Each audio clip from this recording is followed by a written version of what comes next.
বরাবর যায় নাই ওই সাইডে আছিল গুন্ডা করছে কি রানী ড্রাইভার দা লাগাই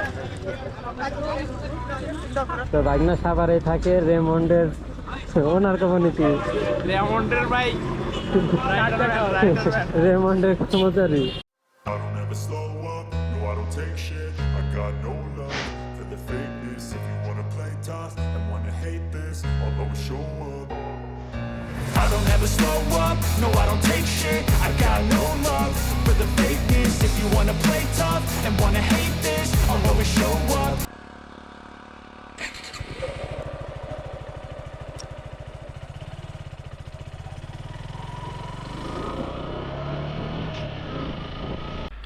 Hey everyone, this is Shaim Ahmed Shubho and welcome to my YouTube channel SK Vlogs.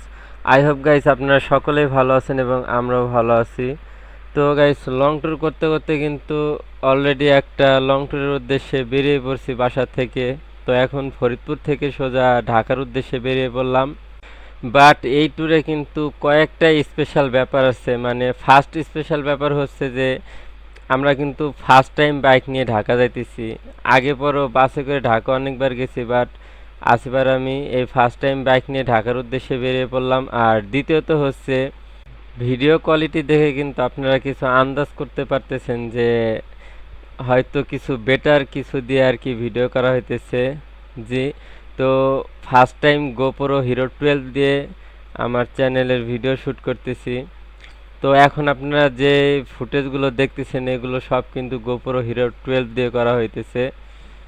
আর তৃতীয়ত যে ব্যাপারটা হচ্ছে, তো আমরা যে ঢাকার উদ্দেশ্যে যাইতেছি, বাট এই ভিডিওটা কিন্তু অনেক আগের, আই মিন 3 মাসের মতো বা দুই মাস 2-2.5 মাস হবে, কিন্তু 2-2.5 মাস লেটে এই ভিডিওটা আপলোড দিতেছি, কারণ কিছু ফ্যামিলি রিলেটেড কিছু কারণে ভিডিওটা লেট আপলোড দেওয়া হইতেছে ইচ্ছা করে। আর এর আর একটা কারণ আছে, যেহেতু গোপ্রো হিরো 12 দিয়ে ভিডিও করতেছি, তো ভিডিওটা হাই রেজুলেশনের, আই মিন 4K ভিডিও হইতেছে। আর আমার প্রথমের পিসি বিল কোয়ালিটিটা তেমন ভালো ছিল না, সো আমি 4K ভিডিও এডিট করতে পারতাম না। আর রিসেন্টলি পিসিটা আপডেট করা হয়েছে, যার কারণে আর কি 4K ভিডিওটা এডিট করতে পারতেছি, দেন যে কারণে এখন আমি ভিডিওটা আপলোড দিতে পারতেছি। আর একটা বিষয় যে গোপ্রোতে মাইক্রোফোন ইনস্টল করতে পারিনি, কারণ খুবই তাড়াহুড়ার মধ্যে বেরিয়ে পড়ছি ঢাকার উদ্দেশ্যে, যার কারণে মাইক্রোফোনটা ইনস্টল করতে পারিনি। আর যে কারণে এই ভয়েস রিকভারিটা পরে দেওয়া হইতেছে। তাহলে আমরা যাইতে থাকি এবং হাইওয়েতে উঠি, দেন ভিডিওতে ব্যাক করতেছি, ততক্ষণ আপনারা সবাই সাথে থাকবেন। অবশেষে আমরা হাইওয়েতে উঠে গেলাম। তো এটা হচ্ছে ফরিদপুর ঢাকা হাইওয়ে, দেন সামনে আছে গলন্দ মোড়, তারপর গলন্দ বাজার অ্যান্ড তারপরে ফেরিঘাট। তাহলে যেটা বলতেছি, আর যদিও গাইস বাইকটা কিন্তু এখন আসিফ রাইড করতেছে আর আমি আছি পিলিয়ন হিসেবে। দেন আমরা যেহেতু ফার্স্ট টাইম ঢাকা যাইতেছি বাইক নিয়ে, তো এভাবে দুইজনে আর কি কম্বিনেশন করে বাইকটা রাইড করতে করতে ঢাকা যাব। ফার্স্ট টাইম যাইতেছি, তো অবশ্যই একটা এক্সট্রা এক্সাইটমেন্ট কাজ করতেছে, ভালো লাগা কাজ করতেছে। আর দ্বিতীয়ত একটা ক্যামেরা আছে সাথে, তো ভালো ভিডিও শ্যুট করতে পারতেছি, এই জন্য আরেকটু বেটার ফিল হইতেছে। আর একটা গুরুত্বপূর্ণ কথা ভাই, আপনারা অনেকেই কিন্তু ভিডিও দেখে দেখে চলে যাইতেছেন, বাট সাবস্ক্রাইব করতেছেন না। আমাদের সাবস্ক্রাইব রেটটা অনেক কমে গেছে। তো অবশ্যই যারা চ্যানেলে নতুন, অবশ্যই একটা করে সাবস্ক্রাইব করে দেবেন আর কমেন্ট করবেন বেশি বেশি করে ভিডিও রিলেটেড। তাহলে গাইস আমরা বাইকটা রাইড করতে থাকি, ততক্ষণ আপনারা ছোট্ট একটা সিনেমেটিক রাইড এনজয় করেন, অ্যান্ড দেন আপনাদের সাথে আবার ভিডিওতে ব্যাক করতেছি। Let's see guys.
Welcome back everyone. তো বাইক রাইড করতে করতে কিন্তু অলরেডি আমরা দৌলতদিয়া ফেরিঘাটের যে মেন পয়েন্টটা আর কি, তো সেই মেন পয়েন্টে আমরা চলে আসছি। এইখান থেকে আর কি আমরা ফেরি যেখানে ভিড়ে তো সেইখানে আর কি যাব। তো আমরা দেখব যে এক একটা করে আর কি ফেরিঘাটে যাব, দেখব কোথায় ফেরি অ্যাভেলেবেল আছে, তো সেইখান থেকে আমরা ফেরিতে উঠবো আর কি, ওই সাইডে পাটুরিয়া ঘাটে গিয়ে নামবো।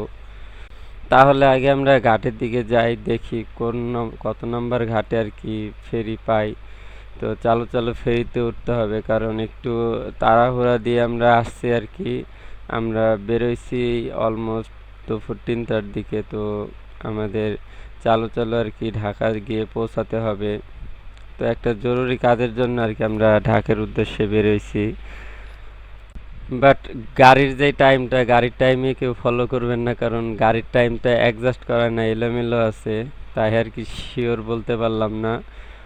তো এখন ডানে একটা ঘাটের রোড আছে, তো এই রোডে যাই আগে, দেন দেখি যে কোনো ফেরি অ্যাভেলেবেল পাই কি না। তো ডিরেক্টলি ফেরিতে গিয়ে দেন আপনার সাথে আবার ভিডিওতে ব্যাক করব। তো অবশেষে আমরা ফেরিতে উঠতে পারছি, বাট একটু প্যারা খেয়ে গেছিলাম। আর দেখতেই পারতেছেন নিচে আমাদের একবারে নিচে বাইকটা আছে, তো আমরাই লাস্ট, আমাদের পরে কিন্তু আর কেউ উঠে নাই। তো ফেরিটা সাইডে দিতেছিল, তো লাস্ট মোমেন্টে উঠতে পারছি। বাট আমরা একটু প্যারা খেয়ে যাই এখানে, যে দৌলতদিয়া ঘাটের মেন পয়েন্ট, তো মেন পয়েন্ট থেকে ফেরির টিকিট নিয়ে আসতে হয়, দেন ফেরিতে উঠতে হয়। এটা আমাদের জানা ছিল না। তো আমরা এভাবেই চলে আসি, দেন আমাদের এখান থেকে বলা হয় আবার পয়েন্টে ফেরত যাইতে, টিকিট নিয়ে আসতে, দেন উঠতে দেবে। বাট আমাদের একটু তাড়া ছিল, যার কারণে আমরা তাদের রিকোয়েস্ট করি, অ্যান্ড রিকোয়েস্ট করার পরে অবশেষে আমাদের ফেরিতে উঠতে দেয়। আর এখান থেকে আমরা তাদের পেমেন্ট করে দেই, বাট টিকিট ছাড়াই পেমেন্টের মাধ্যমে আমরা ফেরিতে উঠতে পারি। তো আপনারা যারা প্রথম এভাবে ফেরিতে আসবেন, তো অবশ্যই মেন পয়েন্ট থেকে টিকিট নিয়ে আসবেন, তাহলে কোনো প্যারা বা কোনো ঝামেলা কিছুই হবে না। তাহলে আবার বাইকের কাছে চলে আসলাম। তো বাইকটা যেভাবে আছে সেভাবেই নিয়ে চলে আসছি। আর অবশ্যই আমরা ডেমন নিয়ে আসতাম, কিন্তু ডেমনের পেপারস কোনো কিছু রেডি না, যার কারণে এসএফটা নিয়ে চলে আসছি, কারণ এসএফের পেপার সব কমপ্লিট। আর মোবিলটাও শেষের দিকে, বাট তাড়াহুড়া ছিল, ঢাকা যাওয়াটা অনেক জরুরি ছিল, যার কারণে আর কি ঢাকার দিকে বাইকটা নিয়ে দুজনেই বেরিয়ে পড়লাম। তো ঢাকার ট্রিপটা শেষ করে এসে দেন বাইকের আবার সার্ভিস টার্ভিস যা দেওয়া লাগে দিব। অবশেষে ফেরিটা পাটুরিয়া ঘাটের সাইডে চলে আসছে। তো আমরা এখন ফেরি থেকে নেমে যাব আর আমাদের রাইডটা আবার স্টার্ট করব। তাহলে ফেরি থেকে আগে নামিয়ে দেন আপনার সাথে আবার রাইডে দেখা করতেছি।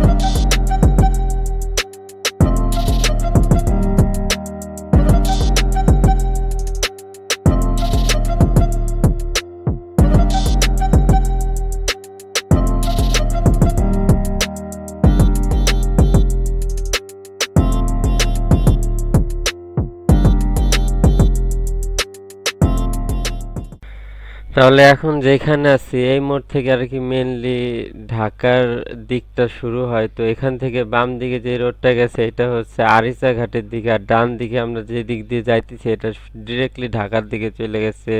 তাহলে ডান বাম আর কিছুই দেখতেছি না, ডিরেক্টলি চলে যাইতেছি ঢাকা।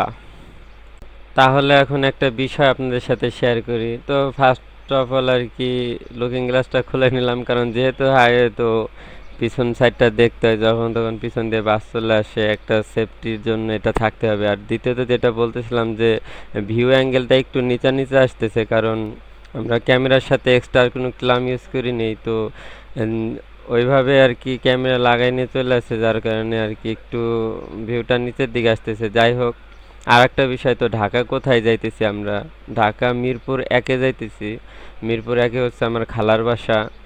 তাহলে খালার বাসায় এখন যাইতেছি, দেন ঢাকার যে কাজটার জন্য আর কি যাইতেছি, কাজটা শেষ করার পরে আমরা আবার কালকেই ফরিদপুরের দিকে ব্যাক করব সম্ভবত।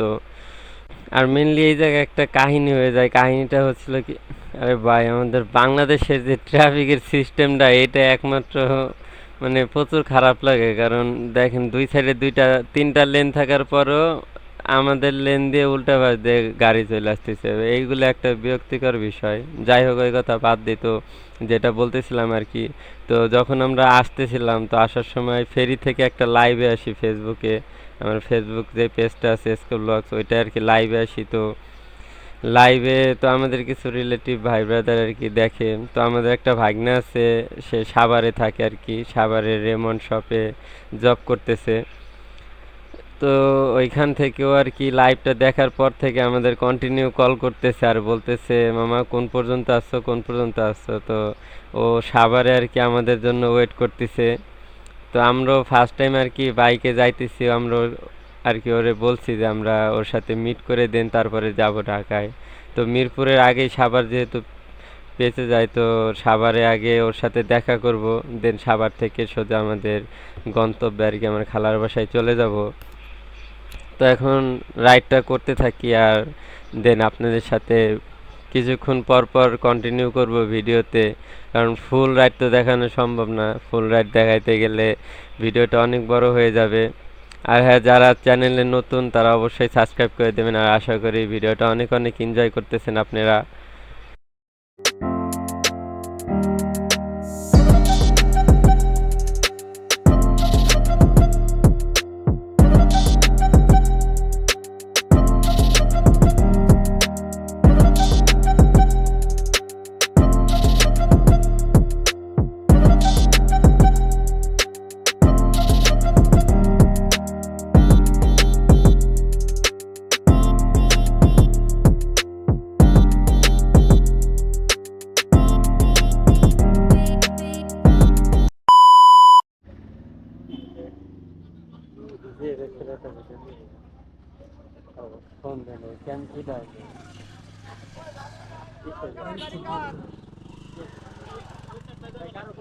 ওই সাইডটা যাইবার লাগছে দেখা আস্তে করে আমি দেখলাম হুন্ডালো ওই সাইডটা যাওয়া লাগছে, উনি আবার রানিং এসে বিলে করবার লাগছে, হুন্ডা এলে বিলে করবার যায় লাগছে নাই, হুন্ডা তো বরাবর যায় নাই, তো ওই সাইডে আসছিল হুন্ডা করছে কি রানিং ড্রাইভার যা লাগাইছে,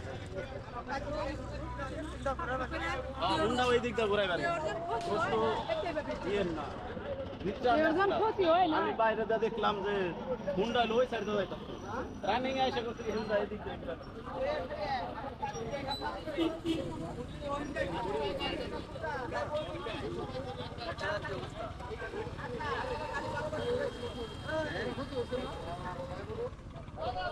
ওর ক্ষতি হয়েছে সেই বড় না, ও ঘুরে বেড়াচ্ছিল অটো অটো এমনি ঘুরেন দিচ্ছিল বলে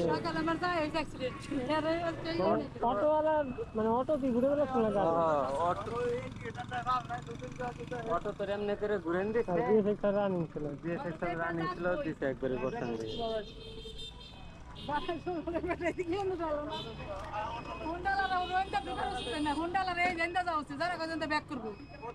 না ওইভাবে হয়নি কি, হাইওয়ে। তো এতক্ষণের ফুটেজটা দেখে আপনারা নিশ্চয়ই অনেকটা আন্দাজ করতে পারছেন যে অ্যাক্সিডেন্টটা আসলে কিভাবে হয়েছে। বাট আমি ঘটনাটা ক্লিয়ার করার আগে সকল বাইকার আর এই ভ্যান চালক, রিক্সা চালক সবার উদ্দেশ্যে একটা কথা বলতে চাই যে আপনারা যারা এই একটা রোডে এসে গাড়ি ঘোড়া চালাইতেছেন, তো সবাই একটু সতর্কতা অবলম্বন করবেন, কারণ আপনাদের এই ছোট ছোট একটু ভুলের কারণে কিন্তু একটা জীবন চলে যায় বা দুইটা জীবন চলে যায়, একজনের একটা শখের জিনিস নষ্ট হয়ে যাইতেছে, ভাঙ্গে যাইতেছে এই ভ্যান চালক, রিক্সা চালকদের ছোট ছোট কিছু ভুলের কারণে। তো এইভাবে হয়েছে কি, মেন ঘটনাটা আপনাদের একটু ক্লিয়ার করি আমি। তো আমরা যে লেনতে এখন যাইতেছি, তো যে সেকশনটা আর কি আমাদের কিছুক্ষণ আগে ওভারটেক করে আসছে। তো আইসে আমরা সোলো সোলো আসতেছিলাম, যার কারণে আর কি পিছন থেকে এই ঘটনাটা পাইলাম আইসে। তো জিএসএক্স আর ওর লেন তো সোজা যাইতেছিল, আর ওই যে মোড়টা ছিল, মোড়ের উপরে যে অ্যাক্সিডেন্টটা হয়েছে, তো ওই মোড়ের উপরে অটোটা কি করে বাউলি দেয়, এক লেন থেকে আরেক লেনতে ঢুকতে যায়, আর তখনই অটোটা রাস্তার মাঝখানে চলে আসে আর গাড়িটা সোজা মাইরে দেয় অটো অটোতে, যার কারণে এই বড় দুর্ঘটনাটা হয়। তো এই অটো চালকের ছোট্ট একটা ভুলের কারণে বা অটো চালকের এই অসতর্কতার কারণে আর কি এই বড় দুর্ঘটনা ঘটলো। হয়তোবা বাইক রাইডারের জানটাও চলে যেতে পারতো। তার তো অনেক বড় ক্ষতি হয়েছে, তার গাড়িটা ভেঙে গেছে, তার তো একটা ক্ষতি হয়েছে, বাট সবচেয়ে বড় ক্ষতি হচ্ছে তার জীবনটাও চলে যেতে পারতো ওনার একটা ভুলের কারণে। তো আপনারা যারা এই রোডে চলাফেরা করেন বাইকাররাও একটু সতর্কতা অবলম্বন করবেন। যখন কোনো মোড়ে আপনারা আসবেন তো তখন ওভার স্পিডিং না করবেন না আর কি। যখন কোনো ডিভাইডারের সম্মুখীন আপনারা হবেন তখন অবশ্যই আপনারা একটু স্লো রাইড করবেন। কারণ এই ধরনের অনেক দুর্ঘটনা আমি দেখছি যে এই সব জায়গায় আর কি বেশি দুর্ঘটনা ঘটে। তো যখন এই ডিভাইডারটা ভাঙা থাকে আর কি, এক লেন থেকে আরেক লেনে যাওয়ার যে রাস্তাটা, এই সব জায়গায় এই ধরনের অ্যাক্সিডেন্টটা বেশি হয়। কারণ এই সব জায়গায় ভ্যান চালক রিক্সা চালকরা হুটহাট ঢুকাই দেয় এক লেন থেকে আরেক লেনে যাওয়ার জন্যে। আর বাইকাররা স্পিডে এসে এসে তাদের স্বাগতম করতেছে একজন আরেকজনের সাথে কোলাকুলি করে। তো এই হচ্ছে আর কি দেশের পরিস্থিতি বা দেশের রোডের অবস্থা। তো যাই হোক, তো তারা আশা করি সবাই ঠিক আছে, বাট দুইজনেরই ক্ষয়ক্ষতি হয়েছে অনেক। অটোটা অনেক ভেঙে চুরে গেছে আর বাইকটাও ভেঙে চুরে গেছে। তো মোটা অঙ্কের একটা খরচ হবে তার। আর বাইকারের কি অবস্থা জানি না, যাক যতটুকু যা শুনতে পারলাম যে সে সেভ আছে। তো যাই হোক, এখন আমরা এই ব্রিজটার নামটা আমার মনে নাই। তো ঢাকা যাওয়ার পথে আর কি একটা বড় ব্রিজ পড়ে। তো যাই হোক, আমরা এখন ঢাকার উদ্দেশ্যে যাইতেছি। আর আমরা কন্টিনিউ যখন ফেরি থেকে নামার পর থেকে আমাদের ভাগ্নে সাভারের যে পাখিজা, তো সাভারের পাখিজা আমাদের জন্য ওয়েট করতেছে। তো ডিরেক্টলি এখন সাভারে চলে যাই, দেন ভাগ্নের সাথে মিট করে দেন ঢাকায় চলে যাব। তো ডিরেক্টলি সাভারে গিয়ে আপনাদের সাথে আবার দেখা হইতেছে। তো গাইস, এখন আছি আমরা, এটা কোন জায়গা?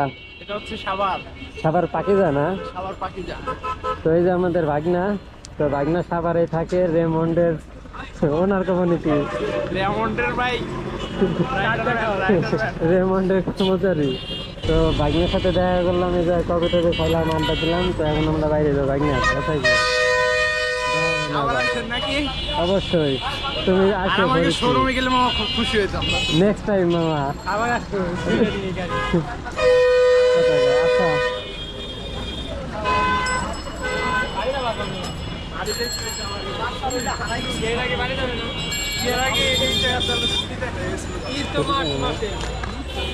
ঈদ বহুত দেরি, হ্যাঁ আচ্ছা আচ্ছা, নট দিবানি। এখন সাভার পাখিজা থেকে বেরিয়ে যাইতেছি। আর এই জায়গা থেকে বেরিয়ে এখন সোজা চলে যাব মিরপুর 1-এ। আর এখন অলরেডি রাত হয়ে গেছে, কারণ আমরা বাইক নিয়ে যেহেতু নতুন, তো এই জায়গায় আর কি সাভার পাখিজা আমরা চিনতাম না। এই জায়গা খুঁজতে খুঁজতে আমাদের অনেকটা সময় চলে যায়। দেন এই জায়গায় ওর সাথে আড্ডা দিলাম, কিছুক্ষণ ওয়েট করলাম, যার কারণে এখান থেকে রাত হয়ে গেছে। তো এখন আর কোথাও দেরি করব না, ডিরেক্টলি চলে যাব মিরপুর 1-এ আমার খালার বাসায়। তো রাতের তেমন কোনো ভিডিও দেখাবো না, তো ডিরেক্টলি মিরপুর 1-এ যাই, দেন আপনাদের সাথে ভিডিওতে ব্যাক করতেছি। ফাইনালি গাইস, আমরা গাবতলী চলে এসেছি। আর গাবতলী থেকে আমার খালার বাসা মাত্র 5 মিনিটের দূরত্বে আছে। 5 থেকে 7 মিনিট বা 10 মিনিট লাগবে, এর বেশি না। তাহলে আজকের ভিডিওটা এখানেই শেষ করে দিতেছি। আশা করি আপনাদের ভিডিওটা অনেক অনেক ভালো লাগবে এবং সবাই এনজয় করবেন। আর যতক্ষণ না পরবর্তী ভিডিও নিয়ে আসতেছি ততক্ষণ সবাই ভালো থাকবেন, সুস্থ থাকবেন। No more today, till then, stay safe, right safe, and don't forget to subscribe my YouTube channel. Good bye, tata.